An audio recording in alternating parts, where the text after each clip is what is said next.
საუზმეზე შვრიის ფანტელი, ეგრეთ წოდებული ჰერკულესი, ხო ძალიან ჯანსაღია.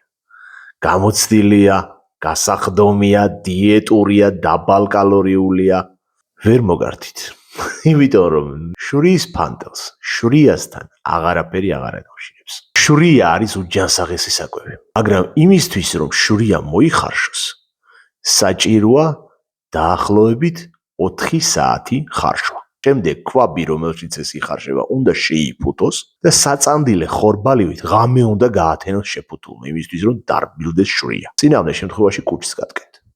ნებისმიერი შვრიის ფანტელის მოსახარშად საკმარისია დაახლოებით წუთნახევარი 2 წუთი. შეადარეთ 4 საათი 2 წუთი. ხო ხვდებით რომ საუბარი ერთი და იგივე პროდუქცია არ გვაქვს. ამიტომ გაითვალისწინეთ.